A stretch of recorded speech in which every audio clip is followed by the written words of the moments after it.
My name is Samuel Okunaja Samuel. Uh, Most people know me as Sammy. I am a photographer and creative entrepreneur, particularly.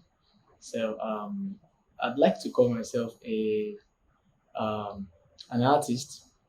An artist because I believe that the the road to photography itself is all artistic. So you're first of all an artist before you became a photographer, and then you're first of all a photographer before you become whatever thing else you do. So I like to call myself an artist. Sammie Photomagic was a name that I came up with when, first of all, I've always had the thought of having my business. I've always had the thought that my business should have a reflection of myself, of me. So it was particular for me to have my name on the business. So that's where Sammy came from. I didn't like Sammy as in Sammy because that seemed to be too popular. I also didn't like Sam because it seemed to be too popular. So I wanted Sammy, with Sammie because it's not popular. That's just one. And then Photo Magic actually came in with the my love for Photoshop particularly. I remember that before I actually went full fledged into photography, after learning the basics, I also learned the basics of Photoshop. But I seem to be more interested in Photoshop at early stage of my photography attempts. So there was lots and lots that I did with Photoshop, and to me it was fascinating because I saw it as magic. So then I called it Photo Magic. So when the idea of coming up with a name for the business came, I mean I just joined what I had, a reflection of myself and one of the things that actually got me interested in photography. So just put that together and then we have Sammy Photomagic. Sammy Photomagic is a photography outlet that renders photography services in form of consumable product. What we mean by that is that it's a company that's actually um, concerned about the problems that are actually within the photography industry, marketing industry, and every other industry that photography serves. So we try to look out for what those problems are, and we come up with the kind of product that could actually solve those problems, and then we pitch it to the market. So our company is more particularly about the problem that is actually occurring around visual content, and then we try to see how we can develop a product from our hand that will serve such purposes. So in turn, we are offering solution to problem at the same time, scaling the business. Well, I would first of all say that it's the urge to survive. Uh, Sun for the Magic runs in Nigeria, a country that we all know the different challenges that faced, with unemployment and a whole lot of that.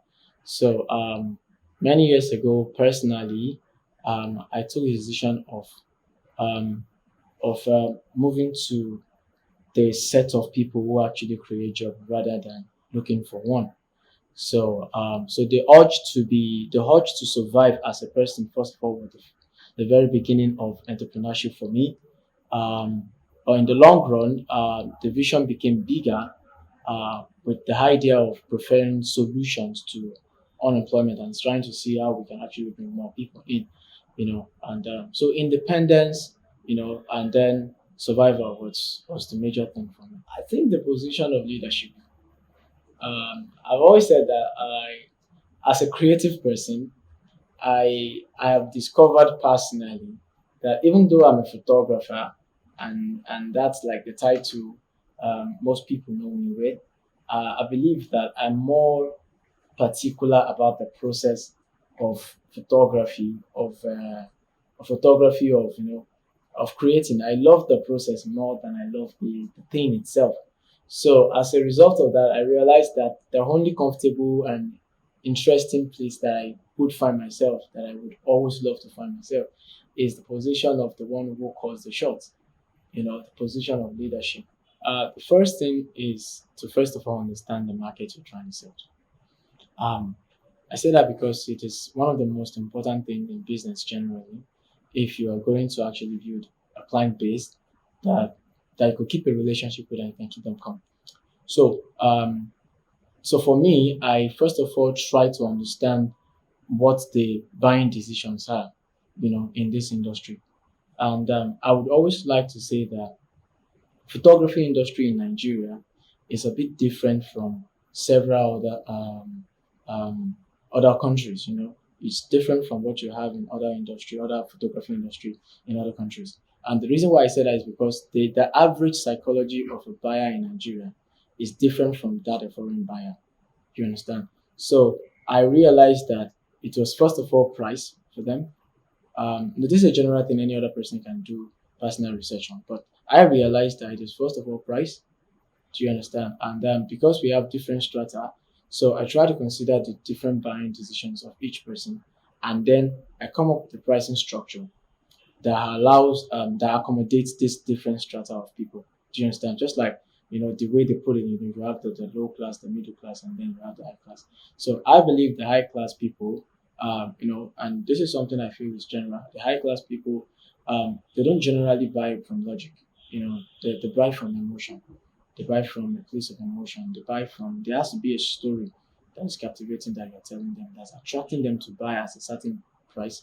Then the middle class, are the people that buy with both logic and price. Then the low class people would buy on price generally. They just want to consider their pocket. So for me, when we realize the different kind of people that they are, it's just like this Yoruba adage that says, understand the person. When you understand them, then you can have a relationship with them.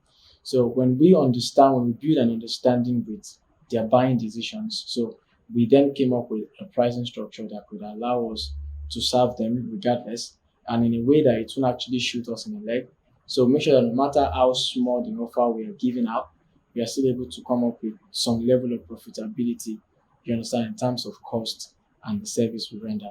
So, and that way, if the client feels satisfied, you understand, they got a good price, for the low class, they got good content at the end of the day, and then the big people also got, they got whatever they get, and then everyone is satisfied at the end of the day. Well, I think it has brought me to a place of maturity in life generally.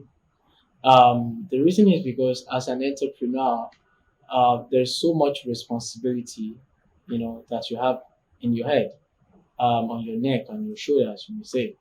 Uh, you are bearing the risk, the risk of investment, especially in a country where you're probably being careful of how you go into collecting loans from banks or from organizations to set up businesses. Um, so when you have to do all the investments on yourself, it becomes a bigger risk, and so I think entrepreneurship has brought me to a place of maturity in life generally. Uh, it also brought me to a place of, I seem to have more courage than I used to be, because I had to take certain decisions in my life to do a certain level of investment in an industry that not everyone totally believe in, to put such level of money into. You understand? And then, running a commercial photography business at a full fledged, with all of the exorbitant cost of equipment and all of that is so much. So I believe that it takes somebody who is courageous to actually do that. But on the other way, for me, I think doing it made me courageous. Because I mean, what doesn't kill a man makes him stronger, right? So I believe that I've become stronger because of entrepreneurship. I believe I've become a better leader, because every day you're saddled with the responsibility of leading, leading people, motivating people. You just have that responsibility of leadership on your head, on your neck, whether you like it or not. And whether you are being a leader or not, the moment you find that yourself with that responsibility of entrepreneurship, you have no option than to just live up to the challenge and live up to the. So I think it has actually brought a lot of maturity to me as a person, and yeah, and I believe independence also. I don't have to depend on anyone so far. I had to depend on the business to bring in some income. Especially for my life and then for the business itself. So, but maturity is the main word for me. Well, talking about how many hours I put in the work, I would say I don't really have specific number of hours. Uh, I think I get tired when I get tired. Yes, this is not a proper business approach, because I know many would advise that you take rest and relax so that you can actually have a life on that. But I think on the minimum, I think I work roughly 15 hours daily. Um, so I think I work roughly 15 hours daily. Either shooting or probably um, retouching photos or planning for a particular shoot or discussing with clients or responding to calls or different kind of things per time. So, but I think I spend roughly 15 hours. The very same thing that brought me into the business in the first place: independence, survival, and it means to build a life for myself. First of all, you know, um, we live in a country where we feel we do so much, and to a certain extent, we feel we don't really get like as much as we put into the business. So there is the strife and the struggle to have a better life, regardless. So for me as a person, as that may sound as funny as that may sound to anyone else, I think it means to survive. It means to have a better life. That's one of my major motivation. Um, so aside other things, but that was my major. I think the trick for me is exploring. You know, it's a creative industry, and I don't believe in specializing entirely, in a particular genre of this work. And the reason why I said that is because as a creative person, you get bored when you don't have the opportunity to get creative any longer.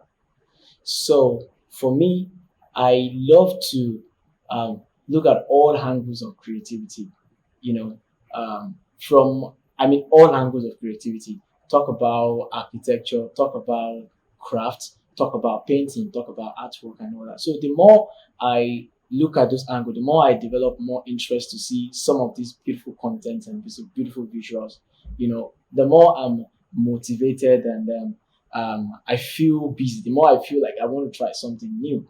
You understand? So for me, it's not choking yourself up. It's actually try to see what other people are doing. Expose yourself to a lot of creativity out there, and the more you see new things, you understand, the more you want to try something else. You understand? The more you want to stay on the business. The idea is to grow. You know, growing. I mean, there's no other words for growing than growing, as far as I'm concerned. And then growing for me means putting more work, you know, into the process, on the time, understanding timing, understanding the business, experimenting on new things, moving with the flow, understanding the trends, and making sure that, because like the way the whole world actually works now, the whole work industry works now, things are changing per time, and anyone who doesn't move with that flow, okay, has the tendency to not be able to grow, generally. So, but specifically, we are looking at bringing in more manpower, because the better you do, the more people want to patronize you, and so we really want to be able to bring in more hands to work with us, more creative persons to work with us, and help us to actually do different kind of things at time, and to be able to help us serve more customers. Should we believe that 24 hours will not be enough, and so we're looking at being able to buy more time by bringing in the right set of people to work with us and help us grow the business.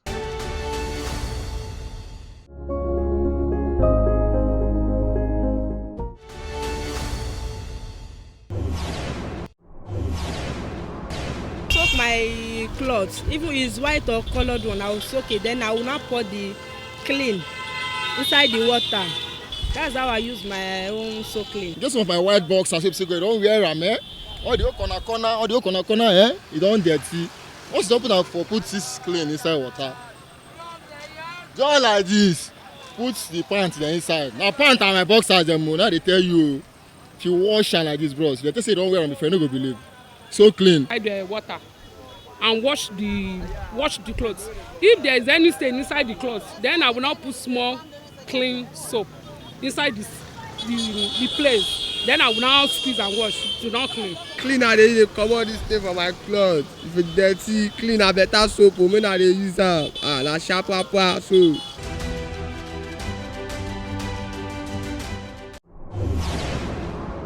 It's right for company to have a strict policy on dating, because having a clique or group of people in the company might cause problem for the company. Dating in the office is part of connection, because you can meet your husband, your wife anywhere.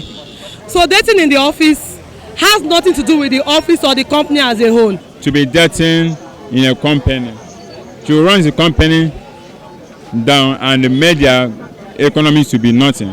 Company down, it will bring everything sort because of the abuse. There are maybe 1% of genuine dating in office, but because of the abuse and the consequences in the company, I don't support it. First, to me, it depends on what their policy is.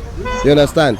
Some people can tell you that we want it this way, we want it that way. It depends on what their policy are, and it depends if me too I'm interested in dating or not dating. Shouldn't be allowed.